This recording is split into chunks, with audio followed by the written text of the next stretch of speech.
I've made videos about 2D and 3D platformers, but I haven't made a video just called platformers. The games in this video are not 2D, but they're also not all 3D platformers, hence the title of just platformers. I know it's confusing, but what are you gonna do about it? Here are the top 5 free platformers on Steam you don't know about.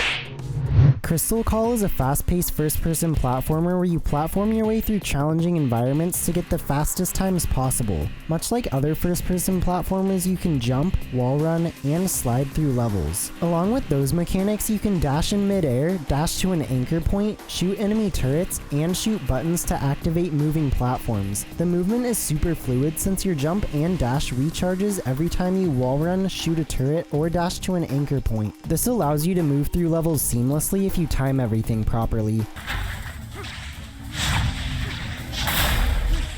The levels are well designed to expand on your new movement abilities as you progress through the game. There's only 16 levels, but there is a collectible orb in every level that is placed in challenging locations. They give you extra points, but I mainly replayed each level to try and get a fast time without dying. If you're looking for a beautifully polished first-person platformer with fluid, fast-paced movement, then I recommend Crystal Call.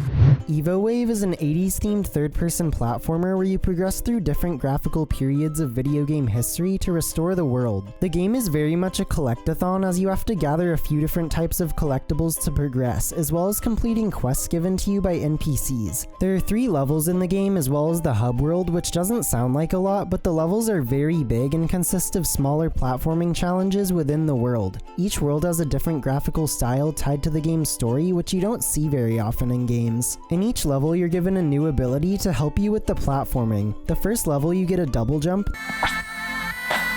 The second level, you get a glide. And the third level gives you a switcher that lets you activate certain platforms, turning them solid or not.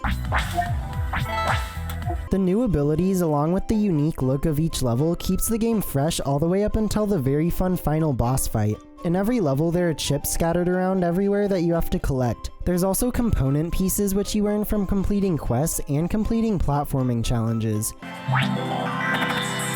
You have to get enough component pieces and chips to unlock the following level. There are enemies scattered around the world, but they might as well not even be there since they're so easy to kill.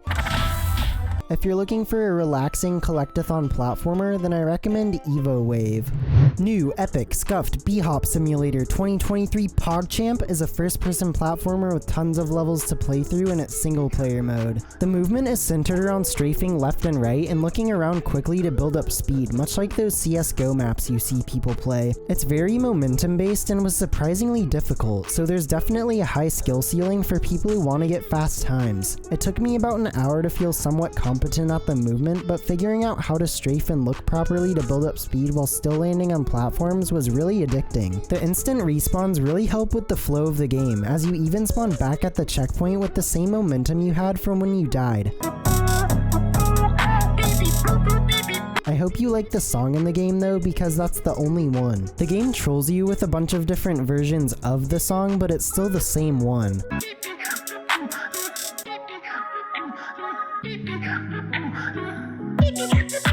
The levels are varied both in terms of platforming challenges and visual design. It may not be the prettiest game, but it's not afraid to show Obama a lot, so I guess the game has that going for it. Oh, and I almost forgot to mention its amazing zombies mode.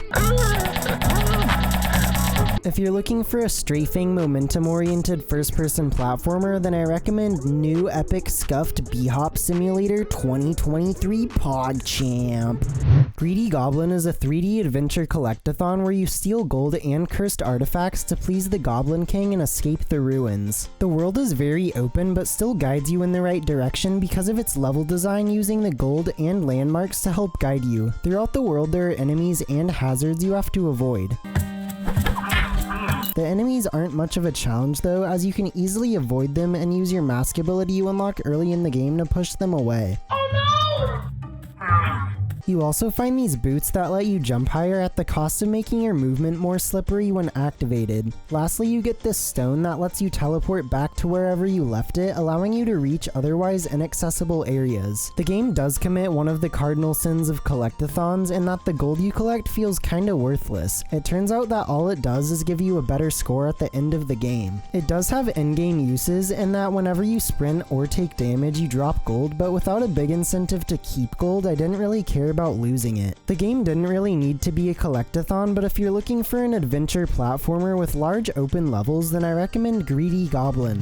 Vectromirror 0 is a first-person parkour platformer where you play as a test subject trying to awaken emotional responses in your artificial intelligence. You can double jump, wall run, and push certain blocks out of the way.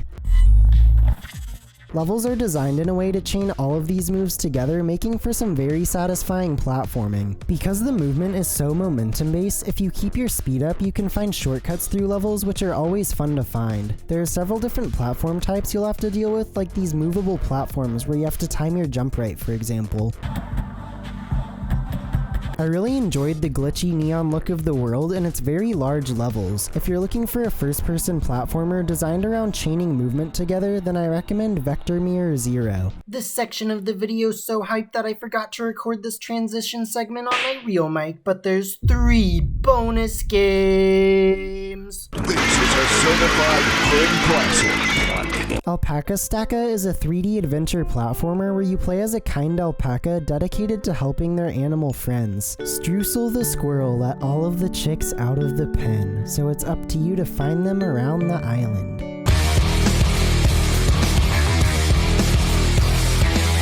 You use the guide to see what each chick likes doing and explore the island in search of environmental clues to guide you.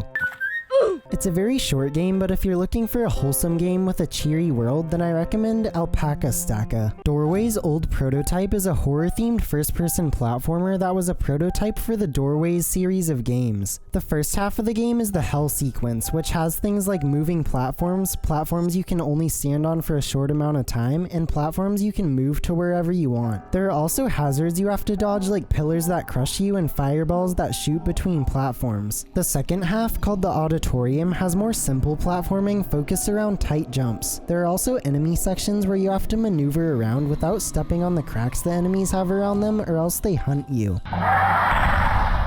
If you're looking for a horror-themed first-person platformer, then I recommend Doorway's old prototype. Presidium is a third-person action platformer where you use your shield to help you through levels to get the fastest time possible. Your shield can be used as a platform that launches you into the air when landing on it.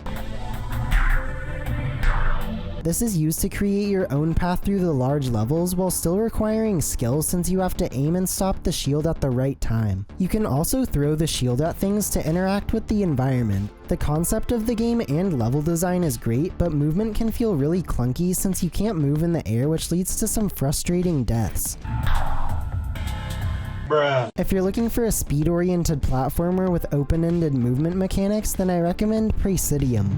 Those were the top 5 free platformers on Steam you didn't know about. I'll have my playlist of free Steam games you don't know about linked in the description, as well as my videos on 3D and 2D platformers. Thanks for watching, and don't forget to like and subscribe to keep up with this ongoing series.